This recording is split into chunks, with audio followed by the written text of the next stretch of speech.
क्या आपको पता है कि जो ये कोआला नाम के जो जीव होते हैं ये ना बहुत मतलब छुछुंदर टाइप मतलब बहुत ये टाइप के होते हैं मतलब इधर उधर घूमते रहते हैं और मतलब इसको कंट्रोल करना बहुत मुश्किल है। तो ना जब भी साइंटिस्ट को इसका वेट मापना पड़ता है वजन, तब वेटिंग स्केल पे देखो कुछ ऐसा रख दिया जाता है और तब ये जो कोआला है ये आके उस पे बैठ जाता है, क्योंकि इनको ऐसा जगह बहुत पसंद होता है और यही तरीका है इनको मापने का। This is how to weigh a koala. Fact number 27, ये जो आप अपने स्क्रीन पर देख रहे हो ये देखो ये कितना मस्त सा स्टैचू है। ये घर के आगे रखा हुआ एक मस्त सा फ्रंट यार्ड स्टैचू है, बट मैं आपको बताऊं ये कोई स्टैचू है ही नहीं। ये एक रियल कुत्ता है, एक ऐसा कुत्ता जो कि स्टैचू की तरह दिखता है। मतलब इसका जो स्किन होता है, इसका स्किन इतना ऐसा टाइप का होता है, देखो आप खुद ही स्टैचू ऐसा लगता है। और इसका जो फेमस नाम है वो है मैक्सिकन हेयरलेस डॉग। इनके शरीर में बाल होता ही नहीं है। इसका आप मल्टीपल इमेजेस को देख सकते हो। फैक्ट नंबर 26, ये देखो कितनी यूनिक लुकिंग और ब्यूटीफुल सी एक बर्ड है, पर मैं आपको बताऊं ये कोई बर्ड है ही नहीं। ये एक्चुअली में फ्लावर है, फूल है। इस फूल का नाम है मैग्नोलिया ब्लॉसम और ये ऐसा दिखता है जैसा कोई बर्ड हो। ये फूल बिल्कुल एक बर्ड की तरह दिखता है और इसका भी आप मल्टीपल इमेजेस को देख सकते हो। फैक्ट नंबर 25, जो क्रैब खाते हैं लोग, क्रैब, समुद्री क्रैब, वो कितना साइज का होता है, इतना बड़ा होता है, इतना बड़ा होता है। बट एक क्रैब का प्रजाति जापान में मिलता है, जापानीज स्पाइडर क्रैब नाम है उसको। देखो ये जो है ये इतना बड़ा क्रैब होता है, इसका देखो कितना बड़ा बड़ा टेंटिकल्स निकला हुआ है और इसका भी आप मल्टीपल इमेजेस देख सकते हो। ये मतलब इतना ह्यूज साइज का होता है। जापानीज स्पाइडर क्रैब नाम है इसका। फैक्ट नंबर 24, अब मैं आपको दुनिया की सबसे अमेजिंग आर्ट को दिखाने वाला हूँ जो कि रेडिट में वायरल हुआ था। ये आर्ट आप देखो एक बार, ये एक पिक है। इस पिक में क्या अनयूजुअल है आप बता सकते हो? देखो बात ये है ना कि ये जो यहाँ पे आप लेफ्ट साइड में ये देख रहे हो ये एक्चुअली में डोर है, बट जो बाकी का आप ये देख रहे हो ये सब उसी दीवार के ऊपर किया गया आर्ट वर्क है। ये ऐसा लगता है कि अंदर का व्यू है, बट उसको आप जाके छुओगे तो बिल्कुल प्लेन दिखेगा। इस पोस्ट को 1,43,000 से भी ज्यादा अब वोट्स मिले थे। ये सच में अमेजिंग वर्क है। वॉल में किए गए ऐसे पेंटिंग और आर्ट वर्क को ग्राफिटी कहते हैं, ग्राफिटी। फैक्ट नंबर 23, देखो बहुत मस्त सा आपको चीज दिखा रहा हूँ। देखो कोई भी दो आदमी, दो पर्सन या फिर कितने भी पर्सन जब पार्क में जाते हैं गर्मी के समय, तब वो पार्क में बेंचेस खोजते हैं। तो बेंच जो होता है वो बेंच जहाँ रखा रहता है वहाँ जाके हमको बैठना पड़ता है। बट अगर उस जगह पे धूप है, मान लो कि 5 बेंच है, पांचों में धूप पड़ रहा है, उसमें से एक खाली है, तो आप जाकर बैठोगे और धूप को सहना ही होगा। ऐसा कोई मतलब ये नहीं है। बट ये देखो एक ऐसा पार्किंग सिस्टम, जो ये बेंच दिख रहा है आपको पार्क का, ये एक रेलवे ट्रैक जैसी चीज पर रखा हुआ है और जिस तरफ छांव है उसको ऐसे पकड़ के रोल करके वहां ले जाओ पेड़ के नीचे या फिर जहां मने आपको वहां ले जाओ और आप इस पोर्टेबल सीटिंग सिस्टम का मजा ले सकते हो।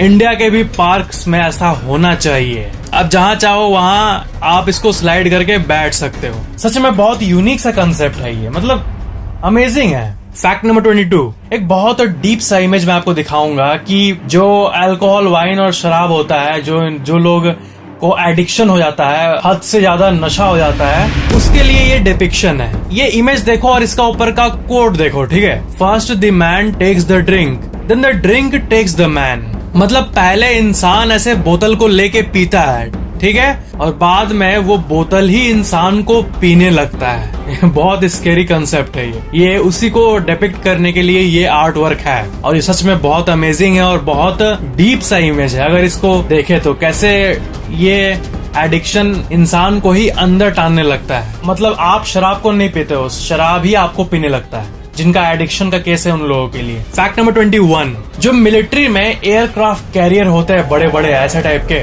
वो कुछ ऐसे दिखते हैं। तो ना देखो एक नॉर्मल सा जो ये बोट होता है जिसपे बैठ के लोग अक्सर पार्क्स में ऐसे बोटिंग करते हैं, उसके कंपैरिजन में ये देखो कितना बड़ा है। मिलिट्री एयरक्राफ्ट कैरियर इतना बड़ा होता है, आप यहाँ पे देख सकते हो कि यहाँ पे कितना छोटा सा ये बोट है उसके कंपैरिजन में। तो ये था एक इंटरेस्टिंग सा कंपैरिजनल व्यू।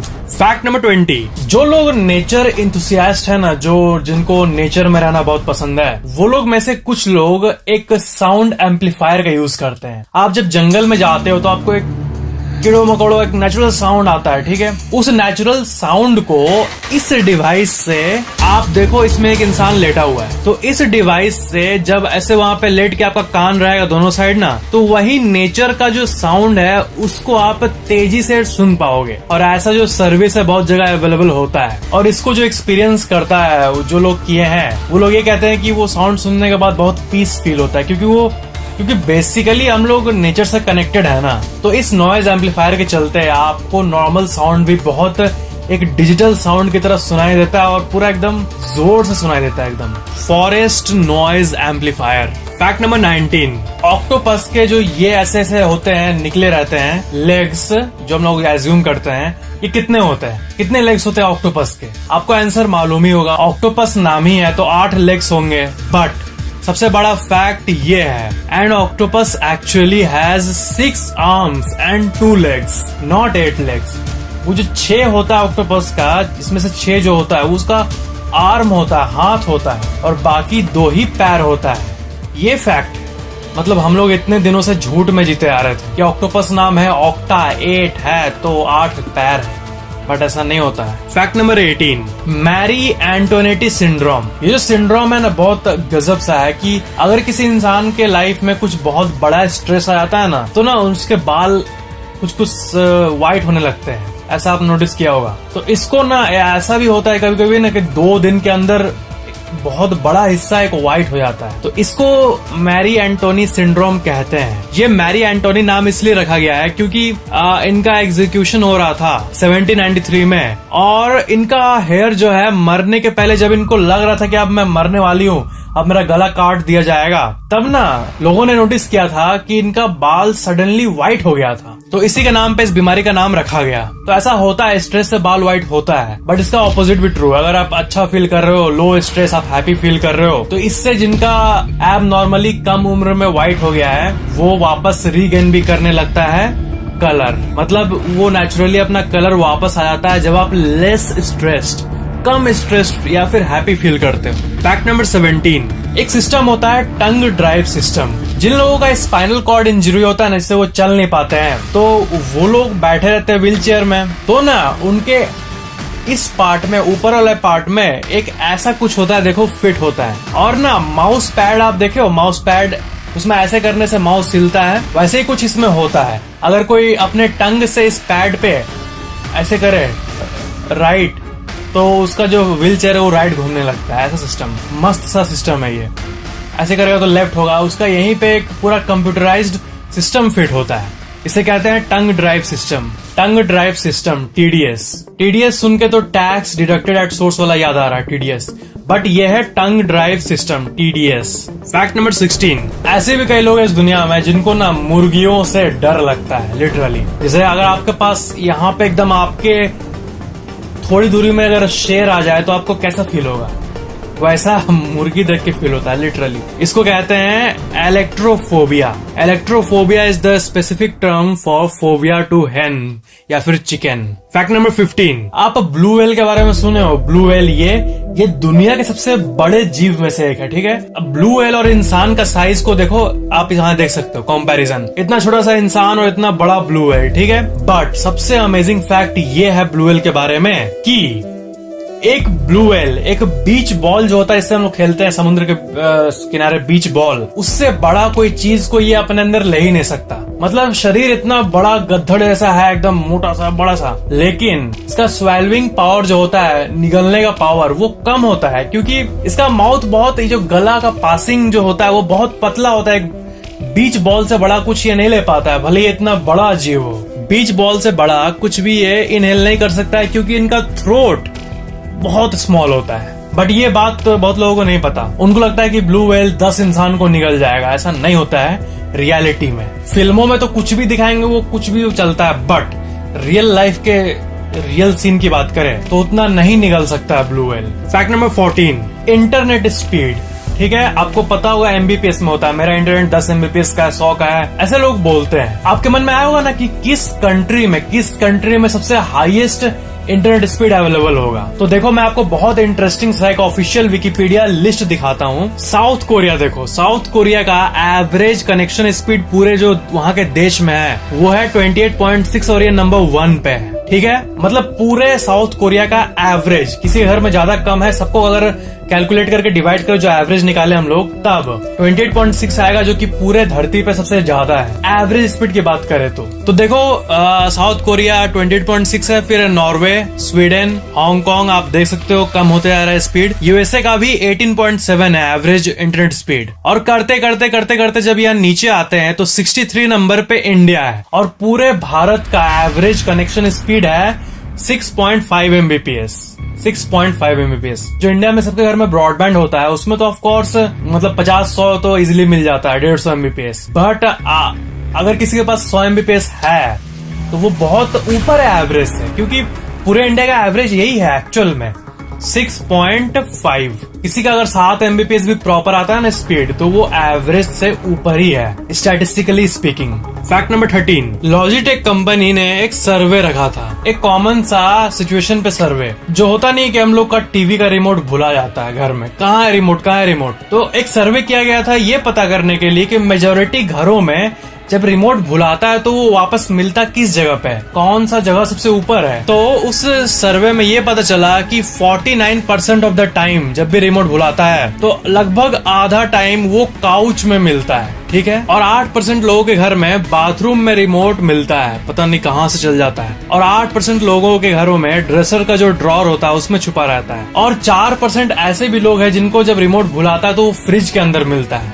और हद बताऊं, और ये एक एक्चुअल सर्वे है जो लोगों से पूछ के किया गया था इसी रिमोट भुलाने वाले इस सीन पे। तो आप बिलीव नहीं करोगे, आखिर का जो 2% है ना, तो देखो यहाँ लिखा हुआ है कि 2% फाउंड द रिमोट आउटसाइड। 2% ऐसे भी लोग हैं जिनका घर के बाहर रिमोट चल जाता है, पता नहीं, मेरे को लगता है ऐसे ही होता होगा कि कोई बच्चा उच्चा खेलता होगा कि जाके उसको बाहर छोड़ देता होगा, ऐसा। तो ऐसा कुछ सीन है रिमोट ये करने में। और ये सर्वे लॉजिटेक कंपनी जो कि एक फेमस कंपनी है उसने किया था। फैक्ट नंबर 12, केन्या में ये एक बहुत यूनिक सा जिराफ का पिक क्लिक किया गया था। तो जिराफ तो टिपिकली जो राइट साइड में है ऐसे दिखते हैं, ठीक है, बट ये कैसे, ये क्या है, मतलब क्या है, क्या ये व्हाइट कैसे हो गया। तो मैं आपको बता दूं एक यूनिक सा बात कि एक रेयर जेनेटिक कंडीशन होता है जिसे ल्यूसिज्म कहते हैं, LUCISM, ल्यूसिज्म। और इससे स्किन का जो कलर होता है, पिगमेंटेशन, वो खत्म हो जाता है। और आप देख सकते हो कि जिराफ पूरा व्हाइट हो गया इसी के चलते। फैक्ट नंबर 11, अब जो मैं आपको पिक दिखाने वाला हूँ वो बहुत सिंपल सा पिक है बट वो बहुत वैल्यूएबल है। क्योंकि अगर आपका ड्रीम कभी भी ऐसा होगा, कुछ ऐसा टाइप का कि हमारे यहाँ से सनसेट जो होता है सूरज का वो कैसा दिखता है आप देखे ही होंगे। बट देखो मार्स जो होता है ना, मंगल ग्रह, वहाँ का ये एक एक्चुअल रियल पिक है शाम का। और मार्शियन सरफेस से ये अप्रैल 15, 2015 पे क्लिक किया गया था उस दिन शाम को। तो मंगल ग्रह से सनसेट कुछ ऐसा दिखता है। ये इमेज एक्चुअल में सिंपल आपको लग रहा होगा, मतलब ठीक है एक इमेज है, बट जो साइंटिस्ट है ना नासा में, इसरो में, ये लोग के लिए ये बहुत डोप पिक्चर है। क्योंकि मतलब ये साइंटिस्ट के नजर में बहुत वैल्यूएबल इमेज है, मंगल ग्रह का सनसेट। फैक्ट नंबर 10, मैंने आपको एक बार बताया था ना कि चेस जो होता है वो मतलब ऐसा रियल में भी खेला जाता था पहले के जमाने में। ऐसा चेस तो हम लोग खेलते हैं तो छोटा सा, बट इसमें रियल में घोड़ा हाथी पे बैठ के खेला जाता था, पता है। इस इमेज को देखो, ये 1924 का एक ब्लैक एंड व्हाइट इमेज है। और ये जो गेम है इसमें देखो रियल का घोड़ा वोड़ा दिख रहा है ना आपको यहाँ पे। तो ये जो एक्चुअल जो गेम का पिक है, ये जो गेम है ना, इसको खत्म होने में 5 घंटे लग गए थे और तब भी मैच आखिर में ड्रॉ ही हुआ था। ये एक ह्यूमन चेस गेम है जो कि 1924 में खेला गया था। उस टाइम का ये एक्चुअल रियल पिक्चर है और ये बहुत अमेजिंग है। ये रशिया का पिक है।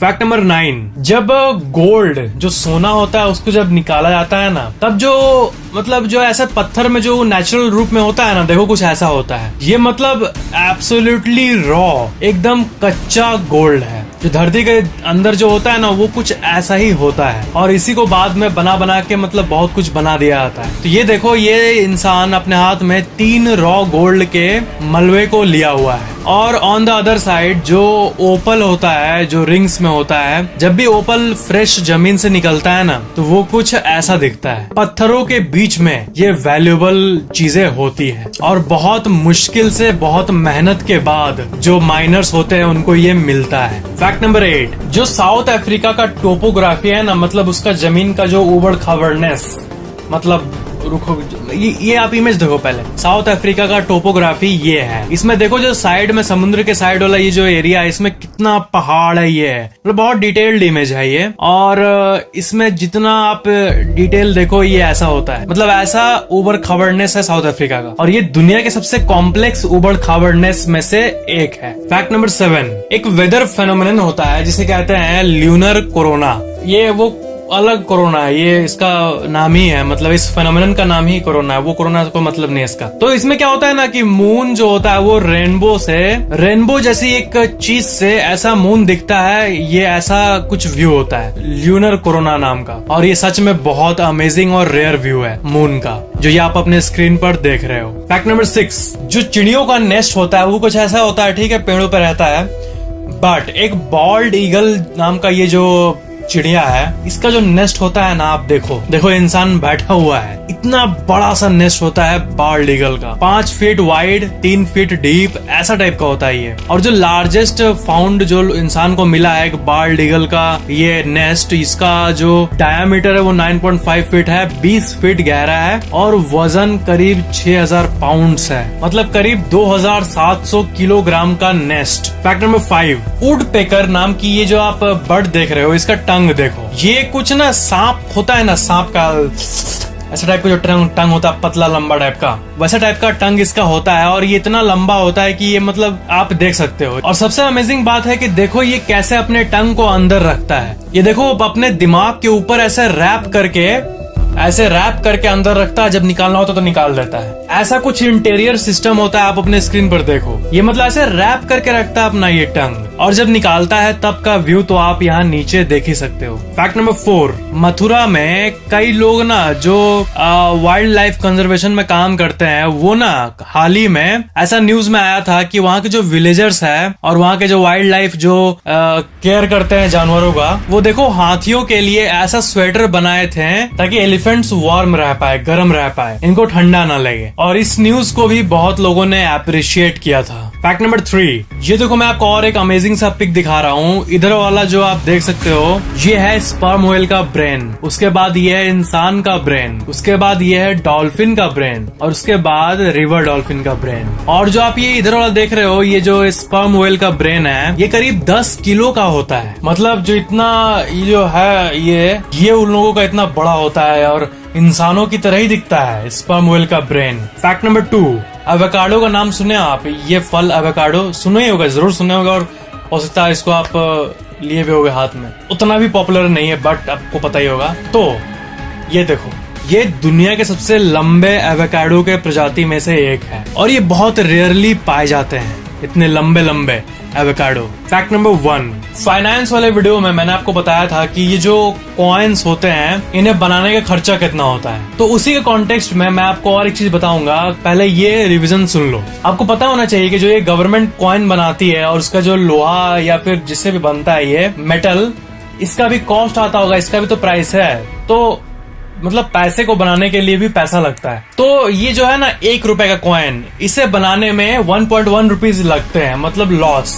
बट जो बाकी 1 रुपए से ज्यादा का कॉइन्स है, जैसे 2 रुपीज, इसको बनाने में 1.28 रुपये लगता है, मतलब वैल्यू से कम ही लगता है। और बाकी 5 रुपए को बनाने में 3.69 रुपीज लगते हैं, और 10 रुपए के कॉइन को बनाने में 5.54 रुपीज लगते हैं, और 1000 2000 के नोट को भी बनाने में करीब इतने के आसपास खर्चा होता होगा, 10-20 रुपए के आसपास। मतलब सबको बनाने का खर्चा कम ही है उसके वैल्यू से।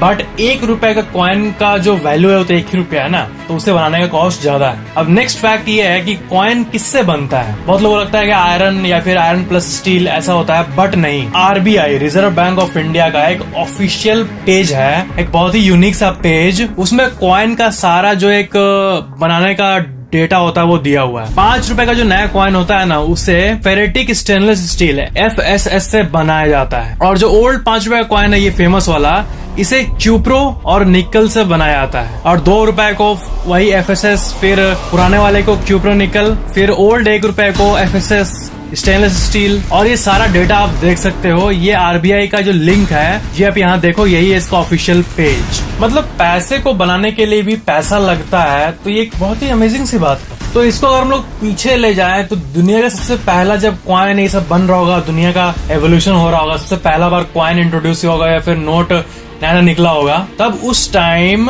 कैसे शुरुआत हुआ था, बहुत अमेजिंग सी बात है। और मैं आपको फैक्ट बता दूं, इंडिया में आप कभी 10,000 का नोट देखे हो? 10,000 का नोट आपको पता है 1938 में RBI ने, जब उस टाइम ब्रिटिश राज था ना, तब उस टाइम एक बार 10,000 का भी नोट इंट्रोड्यूस किया गया था, पता है 1938 में। बट बाद में जाके इसको डिमोनेटाइज कर दिया गया। ये एक बहुत ही मतलब अमेजिंग बात है, इतने पुराने टाइम में 1938 में 10,000 का नोट, बाप रे। So that was the video पसंद आया तो लाइक जरूर करना और शेयर भी जरूर कर देना। और आप मेरे ऑफिशियल इंस्टाग्राम आईडी को भी फॉलो कर लेना, लिंक डिस्क्रिप्शन में दिया हुआ है। और चैनल को सब्सक्राइब करके बेल आइकन भी ऑन कर लेना। Thank you so much for watching this video.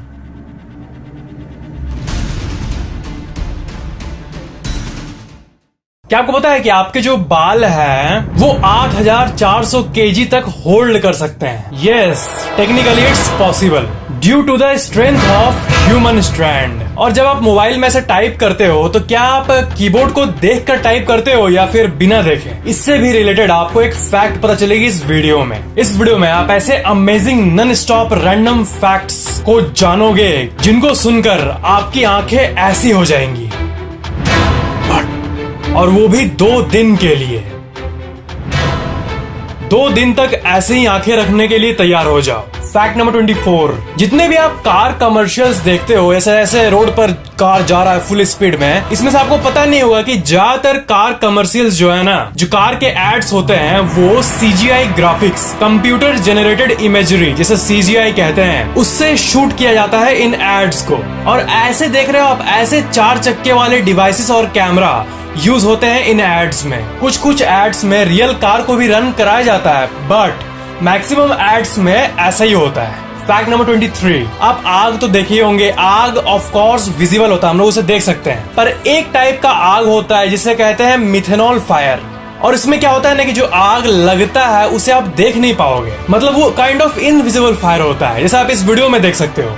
इसमें क्या है कि आग लगा हुआ है और वहां पर कोई जाएगा तो उसे इफेक्ट पड़ेगा, लेकिन वो आग दिखता नहीं है। बस नॉर्मल फायर और मिथेनॉल फायर में यही अंतर है। मतलब हो सकता है कि आप जहां बैठे हो उसके आगे मिथेनॉल फायर लग गया हो और आपको पता भी नहीं चले। पर ऑफ कोर्स आपके रूम में मिथेनॉल थोड़े ना केमिकल के साथ एक्सपेरिमेंट करते हो फिल्मी वाला। पर फैक्ट ये कि वो फायर इनविजिबल होता है, एंड दैट्स डरावना गजब। फैक्ट नंबर 22, आप फिल्मों में देखे हो कि कोई चोर आता है और उसे पकड़ लिया आता है हाथों से, पर ऐसा भी आप देखे होंगे कुछ उसके चोर के ऊपर फेंक देता है और उसे बांध देता है खिच खिच करके, तो वो रैप कर लेता है ना। तो इसे एक्चुअल रियल लाइफ में भी यूज किया जाता है, जैसा आप इस वीडियो में देख सकते हो। और इसे कहते हैं वोला रैप। ये जो कंपनी है ये ऐसे ही चीजें बनाती है, और ये यूनिक नॉवेल डिवाइसेस हैं पुलिसों के लिए, और वेस्टर्न कंट्रीज में इनका बहुत यूज होता है चोरों को पकड़ने के लिए। फैक्ट नंबर 21, आपको पता होगा कि किसी भी सेलिब्रिटी का अगर आप ऑटोग्राफ मांगोगे या फिर सेल्फी मांगोगे तो बहुत कोई के पास टाइम नहीं होता, बिजी रहते, ये होते वो होते। तो ऐसे ही क्या है कि एक कॉमेडियन है, ये ना किसी भी फैन को ऑटोग्राफ नहीं देते, ठीक है, मिलने के बाद वो एक ऐसा कार्ड देते हैं, आप जो अपनी स्क्रीन पर देख रहे हो, ऐसा कार्ड अपने फैन को ऐसे धरा देते हैं, लो। और इस कार्ड में लिखा रहता है it was a total let down. वो कॉमेडियन है, वो इसलिए ऐसा पागल वाले हरकत करते हैं। फैक्ट नंबर 20, आपका जो नर्वस सिस्टम है, ह्यूमन नर्वस सिस्टम, वो आप अपने स्क्रीन पर देख सकते हो। इसे 2 मेडिकल स्टूडेंट ने 1925 में बनाया था, और इसे बनाने में 1500 घंटे से भी ज्यादा लगे थे। और इस जो ये है, ये आप नॉर्मल सा कोई आर्ट वर्क मत समझो, ये जो आप देख रहे हो, ये एक एक नर्व को दिखाता है जो कि आपके शरीर में मौजूद है, एकदम 100% कंप्लीट डायग्राम। और पूरे दुनिया में ऐसे सिर्फ 4 ही मौजूद है ऐसे डायग्राम्स।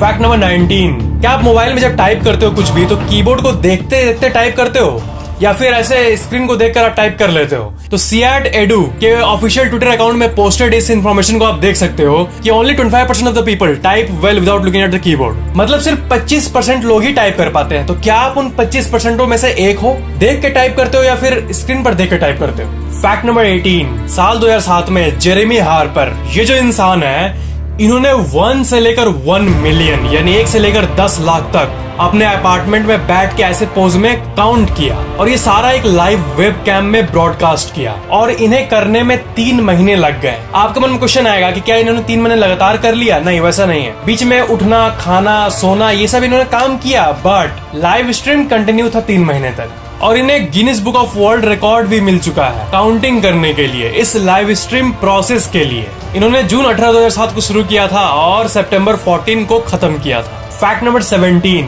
क्या आपको पता है कि हर एक सेकेंड 7 वेबसाइट क्रिएट होते हैं? होता है ना कि आप वेबसाइट बनाए ऐसे कुछ भी .com, तो अभी 7 वेबसाइट क्रिएट हुआ, फिर हुआ 7 वेबसाइट क्रिएट, फिर हुआ 7 वेबसाइट क्रिएट। ऐसे करते करते हर सेकंड कहीं ना कहीं कुछ ना कुछ .com खुल रहा है और कोई ना कोई अपना बिजनेस स्टार्ट कर रहा है। फैक्ट नंबर 16, इस ह्यूमैनिटी के शुरुआत से लेकर 2003 तक, ध्यान सुनना, व्हाइट बोर्ड में देखो, इस ह्यूमैनिटी के शुरुआत से लेकर अभी 2003 तक जितना कंप्यूटर में डेटा क्रिएट होता है, MB, GB, TB, जो डेटा मतलब जो जनरल डेटा क्रिएट होता है ह्यूमन वर्ल्ड में, इतना TB डेटा, तो ये जो है ये एक है, ठीक है, ये एक मान के रखो कितना डेटा क्रिएट होता है। और इस साइड अभी हर 2 दिन में उतना डेटा क्रिएट होता है हर जगह इस दुनिया में, कहीं ना कहीं फोटो, वीडियोस या कुछ भी के तौर पर, जो कि इसके इक्विवेलेंट है। मतलब शुरुआत से लेकर 2003 तक जितना डेटा क्रिएट हुआ उतना आज के समय हम लोग हर 2 दिन में क्रिएट करते हैं। That was an awesome technological fact. Fact number 15, अगर आप टेस्ट गीक हो, आपको मतलब टेस्टी चीजें पसंद है, मसाला वाला या फिर ऐसे ही कुछ, तो आपको अगर सैलड दे दिया जाए तो आपको ऑफ कोर्स मजा नहीं आएगा। पर एक जापानीज कैफे है जो कि सैलड को ना केक में बदल देता है, इसे वेजेडिको सैलड कहते हैं। और ये जो देख रहे हैं या ये एक्चुअल में केक नहीं है, ये फुल्ली वेजिटेबल से ही बना है, पर इसका जो है ना व्यू, ये देखने में ऐसा लग रहा है जैसा ये केक है, एंड दैट्स ऑसम। मतलब लोगों को अच्छा एक्सपीरियंस मिले, सैलड के नाम पर कुछ अच्छा दिखे, और टेस्ट भी ये लोग पता नहीं कैसा अच्छा कर देते हैं, पर न्यूट्रिशन जो है वो नॉर्मल सैलड का ही मिलता है, वेजिटेबल्स। इसका नाम मैं फिर से कह दूं, वेजेडिको सैलड। फैक्ट नंबर 14, ग्रैंडाला नाम का एक बर्ड होता है और इसके झुंड को आप देख सकते हो, और इस झुंड में आप जो ब्लू कलर का देख रहे हो ये मेल है, और जो ब्राउन कलर का देख रहे हो वो फीमेल्स हैं। मतलब ये एक ऐसा बर्ड का स्पीसीज है जिसमें मेल और फीमेल दोनों का कलर अलग अलग होता है, बिल्कुल डिफरेंट। फैक्ट नंबर 13, पिरामिड के इस इमेज को देखो, ठीक है, ये नीचे से लिया गया एक फोटो है, और नीचे यहाँ पर आप जूम करके देख सकते हो कि ये जो लेडी है ये बैठी हुई है, और ब्रिक का साइज ह्यूमन के साइज से कंपेयर कर लो और ये सोच लो कि एक्चुअल पिरामिड कितना बड़ा है ऊपर तक। फैक्ट नंबर 12, जुपिटर जो है ये आपको पता होगा कि इसका 4 मून है। मतलब मून्स तो बहुत है, 60 से भी ज्यादा, पर जो सबसे बड़े वाले हैं, वो 4 है। लो, यूरोपा, गैनीमेडा, कैलिस्टो, ये चारों आप देख सकते हो। मतलब देखो, ये बहुत ही ऑसम पिक है, ये है चांद, ठीक है, और चांद के बगल में ये आप बीच में जुपिटर को देख सकते हो, बड़ा डॉट, और उसके साइड में 4 छोटे छोटे डॉट्स को देख सकते हो, ये एक्चुअल में जुपिटर का मून है। फैक्ट नंबर 11, ये फैक्ट को ना ध्यान से समझना, ठीक है। चैडविक, जिन्होंने न्यूट्रॉन का आविष्कार किया था, आपको तो पता ही होगा कि इलेक्ट्रॉन, प्रोटॉन और न्यूट्रॉन ये तीनों होते हैं इस दुनिया में एटम के अंदर।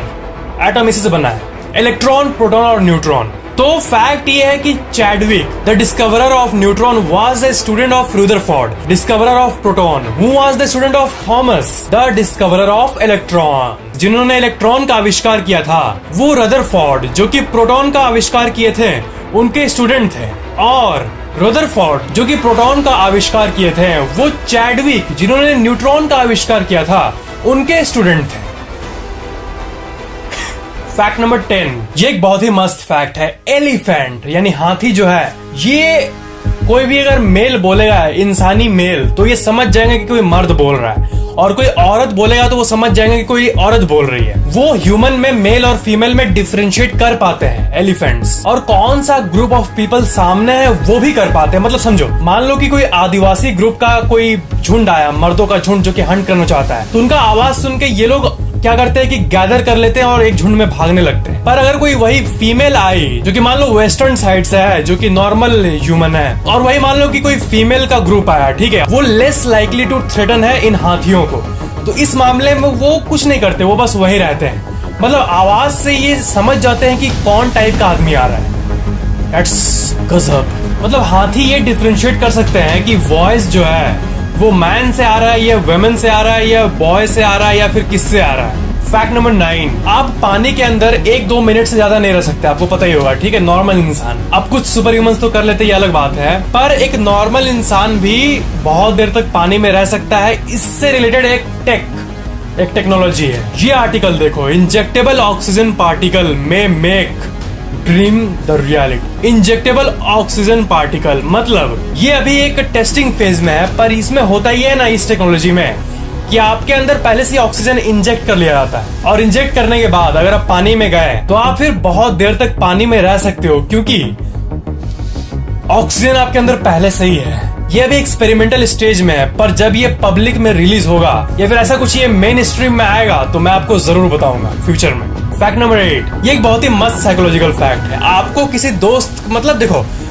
दोस्त के बीच में बात होता है ना कि यार मेरा ये काम कर दो या ऐसा कुछ भी, तो या फिर फैमिली मेंबर से जब बात होता है कि ये कर दो, तो उसमें क्या है ना कि ये फैक्ट देखो, adding but you are free to refuse after a verbal request can double your chances of getting what you want. मतलब कि अगर आप बोलोगे कि भाई ये काम कर देना, मतलब वो तुम्हारी मर्जी, नहीं करना तो मत करो, बिल्कुल कोई नो वरीज, लेकिन कर दे, वो तुम्हारी मर्जी है, नहीं करना तो मत करो, पर तुम्हारी मर्जी, नहीं करना तो मत करो। ऐसे इमोशनल मतलब करने से ना वो काम करवाने के चांसेस डबल हो जाते हैं।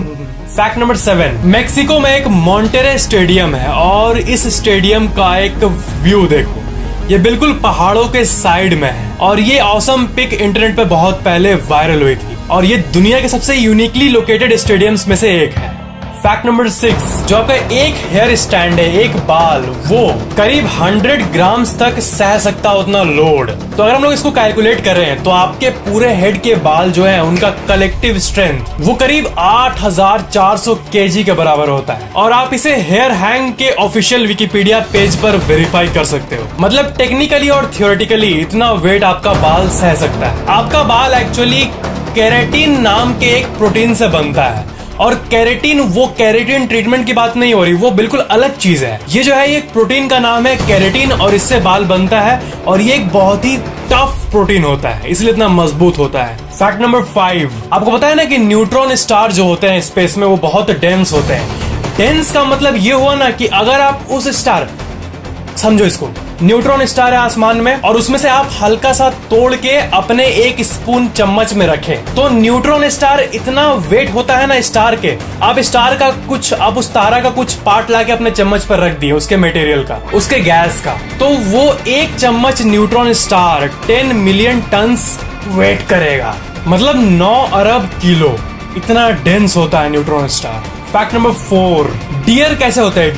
डियर ऐसे दिखते हैं, ठीक है, जो हिरन होते हैं वो ऐसे दिखते हैं, पर एक टाइप का यूनिक हिरन आता है जिसे माउस डियर कहते हैं, और ये जो है ये ऐसा लगता है ना कि माउस और डियर का मिक्सचर है, चूहा और हिरन का। और क्या है कि साल 1990 के समय ना ये लुप्त हो गए थे, कहीं दिख नहीं रहे थे, और साइंटिस्ट्स ने ये होप छोड़ दिया कि अब ये लुप्त हो गया अंटिल नवंबर 2019 में इसे फिर से रीडिस्कवर किया गया, एंड दैट्स अमेजिंग। इस माउस डियर का जो एक्चुअल टेक्निकल एनिमल नेम है वो है चेब्रोटेन। फैक्ट नंबर 3, मेरकत नाम का ये जो जीव होता है, ये क्या है ना, ये सबसे यूनिक जीव में से एक है। आप इनके चाल ढाल को देख सकते हो, और क्या है ना कि ये बिल्कुल इंसानों की तरह बहुत देर खड़े रहते हैं। ये बहुत ही अमेजिंग प्रॉपर्टी इनके बारे में। इनके ग्रुप को एक मॉब बोला जाता है, एक गैंग बोला जाता है, एक क्लैन बोला जाता है। मतलब ये बिल्कुल ग्रुप में थग लाइफ की तरह जीते हैं, हंट करते हैं, खाते पीते मस्त रहते हैं। फैक्ट नंबर 2, जटायुज अर्थ सेंटर, ये जो जगह है ये केरला में मौजूद है, और ये दुनिया का सबसे बड़ा बर्ड स्ट्रक्चर है, और ये वर्ल्ड का लार्जेस्ट बर्ड स्कल्पचर का रिकॉर्ड लिया हुआ है। और ये जो बर्ड देख रहे हो ये जटायु है, उसी को डिपिक्ट किया गया है। तो आप कभी अगर केरला गए तो वहां पर इसे जरूर विजिट करना, जटायुज अर्थ सेंटर। फैक्ट नंबर 1, याद है पहले का वो बचपन वाला जमाना? याद करो जब आप 7-8 साल के थे, 6 साल के थे, उस टाइम कीपैड वाला फोन आता था, और स्मार्टफोन का तो नामो निशान नहीं था दूर दूर तक, बहुत कम। तो उस टाइम क्या होता था कि रिमूवेबल बैटरीज होता था हम लोग के पास, और हम लोग जब भी बैटरी खत्म होता था, चार्ज एकदम बहुत लेता था, तो हम लोग नया बैटरी लाते थे और लगा देते थे। तो आजकल इतने दाम के लाखों 2 लाख 3 लाख स्मार्टफोन आ रहे हैं आजकल, पर उसमें बैटरी नॉन रिमूवेबल ही क्यों होता है? मतलब रिमूवेबल फीचर क्यों नहीं देते वो लोग? तो बहुत लोग ये कहते हैं कि कंपनीज जो है वो ज्यादा सेल कर पाए, ताकि जब भी चार्ज का ये प्रॉब्लम दिखे तो लोग नया खरीदने का सोचे, इसलिए वो लोग ऐसा करते हैं। तो ये बात आपके ऊपर है। अब कंपनी का क्या मोटिव है वो तो जानना मुश्किल है, पर ऐसा लोग सोचते हैं यूजुअली। पर इसके कई टेक्निकल रीजंस भी है, पता है। पहली बात है कि आजकल जितने भी जो बड़े फोन्स हैं उसमें वाटर प्रूफ फीचर जरूर आता है, और अगर रिमूवेबल बैटरी का फीचर है, ओपन करने का फीचर, तो वो बिल्कुल वाटर प्रूफ नहीं बन सकता है, क्योंकि वो सील्ड होगा तभी वाटर प्रूफ बन पाएगा। और सेकंड यूनिक कारण ये है ना कि फ्यूचर में फोल्डेबल फोन्स आने वाले हैं। आपको पता ही होगा सैमसंग इसका तैयारी भी कर रहा है, तो इसमें अगर रिमूवेबल बैटरी दे दिया तब तो हो गया ठन ठन गोपाल। उसमें क्या है कि उसमें टेढ़ा बैटरी ही लगेगा, और इतना जो कारीगरी करना है इसमें वो लोग सील करके ही देंगे, ये नहीं कि खोल के ढुका दो, मतलब घुसा, मतलब लगा दो। तो ये जो इंजीनियरिंग एस्पेक्ट है उसके चलते ये नहीं देते हैं। और ये बात है कि फोन आजकल सबको स्लिम चाहिए, ठीक है, एकदम स्लिम चाहिए, तो उसके लिए भी ये लोग कॉम्पैक्ट करके स्पेस डिजाइनिंग करके और अपने हिसाब से सब कुछ करते हैं। और वही अगर रिमूवेबल बैटरी का फीचर चाहिए तो उसमें बैटरी कवर होता है, प्लस बैक कवर होता है, प्लस उसका डिजाइन बदलना पड़ता है, तो उसे स्लिम नहीं बन पाता है। ये पॉसिबल है ही नहीं, इसलिए ना कंपनी नहीं करती है। Design and slimming reason. और अगर अपने हिसाब से वो लोग कॉम्पैक्ट बना के रखें तो अंदर में वो लोग कोई भी कारीगरी कर सकते हैं, और बैटरी का शेप कुछ भी हो सकता है। हमें क्या मतलब, हमें चेंज तो करना नहीं है बैटरी। मतलब ओवरऑल अगर एक वर्ड में बोलूं तो इफिशिएंट यूज, इफिशिएंसी के चलते इफिशिएंटली वो लोग डिजाइन कर सके, इसलिए मोटे मोटे गद्धड़ जैसे रिमूवेबल बैटरीज जो होते हैं वो देंगे तो नहीं चलेगा, इसीलिए। और वाटर प्रूफ तो भूल ही जाओ। तो वही नॉन रिमूवेबल बैटरी के चलते उसे एक टाइटर डिजाइन मिल पाता है, जो कि ओपन नहीं हो, एकदम स्लिम दिखे। अगर आपको ये वीडियो पसंद आया तो लाइक जरूर करना और शेयर जरूर कर देना, और अगर आप पहली बार चैनल देख रहे हो तो सब्सक्राइब करके बेल आइकन जरूर ऑन कर लेना, ताकि मेरे आने वाले अमेजिंग वीडियोस आपको तुरंत मिल जाए। Thank you so much for watching.